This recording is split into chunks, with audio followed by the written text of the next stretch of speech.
Bonjour, and welcome in again to another edition of Musings from the Mountains, a video podcast presented by WVSports.com. I'm managing editor Keenan Cummings. And I'm staff writer Patrick Kotnik. And I want to point out, too, I think this is the first episode that Keenan outdressed me. Yeah, there we go. Look at that. Things change. What doesn't change is solid information coming from this podcast, right? Am I right? Give us a review. Give us a thumbs up. Subscribe. If it's the first time, subscribe. We do this very often. This is our question/answer podcast. We solicit your questions, we answer them to the best of our abilities, and we have a little fun with it in the process. So let's jump into it. What do we got this week, Pat? All right, we got several questions. Thank you for all who sent us your questions. But first off, what kind of improvement do you expect with the O-line and run game?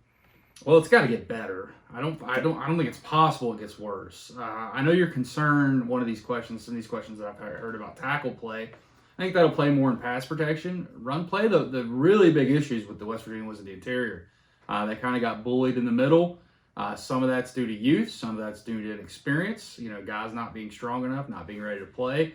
I think that improves a little bit. I think you see West Virginia try to add to this class still, whether that's through late edition junior college players, transfers. So I don't think the soup is done cooking, so to speak.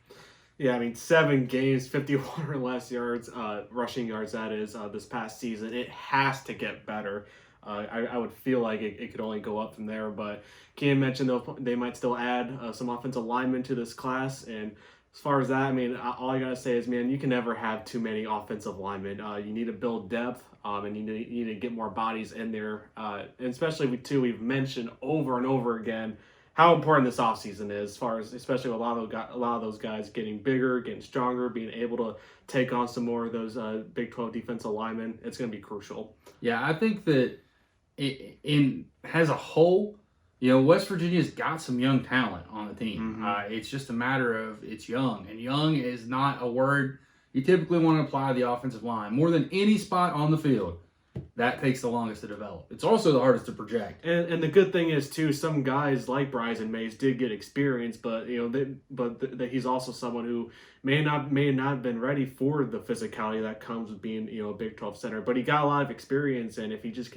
someone like him could just get bigger and stronger, continue to learn the playbook, and feel more comfortable, he can definitely be a factor moving forward. It's the number one concern. The coaches have made it no secret. Do I think that West Virginia comes out and looks like the 2005 West Virginia football team? No, I don't. I do think it gets a little bit better. I'm still concerned. I think I'm factoring in some of what I'm projecting right now based on I think they're going to bring some other guys in to help out. You can get a 1 or 2 year stopgap guy, a grad transfer maybe to help in the interior, buy yourself another year. I think that plays big. So we'll see what happens. But I know that when you have a checklist of things West Virginia wants to address, it's at the top of the list. Very top. Next question here. If you could add any type of selling item to the football facilities to sell recruits on, what would it be? A money machine. No, I'm joking. I'm entirely joking. I think that when you talk about facilities and recruiting, you have to find that you'll find this really at any program. Over the years, you got to continue. It's a non-stop battle. It's an arms race. It really is. It's an arms race. You have something new. It's new. It's the greatest thing ever for a while, and it gets old pretty fast. You'll learn that. More and more programs are putting more and more money into their facilities. And for West Virginia, they're on the right track. The locker rooms, the weight room, the training room, all this stuff is stuff that needed to be there, and now they're getting it and continue to add to it. I don't think you can point out one thing. I'm not going to say like a magical waterfall in the middle of your facility is going to necessarily get a recruit, or maybe you have the shiniest weight room equipment. That's not, but it's a comprehensive type deal. And I think as long as West Virginia continues to improve, and that's been made very clear by Shane Lyons and Neil Brown that that's the goal, you're going to be in good hands. Well, also recruits too. Some of the recruits that we've talked to already within the past year have said, some of the facilities look great now, but they're going to get even better. And, for some, I mean, I'm not sure if that would be exactly the selling point for them, but it goes a long way in, helping them not only, familiarizing themselves with the program and campus, but then seeing like, hey, these facilities are pretty darn cool, and they're only going to get better. So it makes the university, makes the program very appealing to those recruits to see like those high level facilities. Yeah, having those plans. That plan is the most important part. If you had to ask one thing, it's that. Having a clear, concrete plan and a way of how you're going to reach those goals. Next question here, still staying on the gridiron. What if any, position changes of note are possible / in store for the spring? Well, I think you're always going to see guys move around. Spring is for experimenting, guys. It's like a chemistry exam, in a sense. You're pouring different things, see if it works. Sometimes it explodes. Sometimes you can drink it. So I think that's going to be what West Virginia does this spring. That was a great comparison. They're going to look to try to find, guys that maybe will work in different spots. You always see DBs moving to receiver, receivers moving to DB. Maybe an offensive lineman goes to the defensive line. Those type of things typically happen. Will they stick? Who knows? Sometimes they don't. Usually they don't. Usually guys find their way back. But look at a guy like Logan Timmons. Tyke Smith. Yeah, Tyke Smith moved around a lot. Just a different, really kind of the same position, but still different areas within that position. I think he'll continue to see that. And a guy like Logan Timmons was a linebacker. He's playing fullback. So you'll have some guys move. Do I see, am I expecting Jarrett Dagey to line up at defensive end? No, I'm not. But I do think you'll see some movement. Next question here. What's Punter looking like? Well, at this point, I asked Neil this question specifically because I was interested in it. And what he told me was Colton McGee and Evan Mathis are kind of your two guys going into the spring. They want to take the entire spring to kind of see where those guys are. Colton McGee's a scholarship guy. Didn't see the field last year, and you got Mathis as well, who's kicked in camp, and they want to see where those guys are at. Do they need to bring in another Josh Grouden? Obviously, he might not be a 26-year-old Australian, but bring in another punter with experience, or can those guys handle the job? He told me they're not going to even look at scholarship options until they find that out, and I think that's fair. You need to see what you have on the table, and they'll have all spring to do that. Remember, Josh Grouden wasn't added to the roster, guys, until after fall camp started. So this stuff can go, the adding and subtracting of players is now a year-long endeavor. Yeah, exactly. And special teams was, it's fair to say that it was a strength for West Virginia last year. Look at that. That can be possible. Yeah, it can be possible. But especially when it comes to punter, we know how important it is, in terms of field position, in terms of starting field position. That it's definitely a huge deal in games. What do they say all the time? Hidden yardage. That's your punt. There you go. Punt there you go. Next one here. How much is Chad Scott involved with the offense? Is he primarily just a position coach / recruiter that just has the co-offensive coordinator title? Well, Neil Brown calls the plays, guys. There's unless that changes, we have not talked to him since Parker took over, but I assume it's going to be the same type deal with Parker / Scott as co-OCs.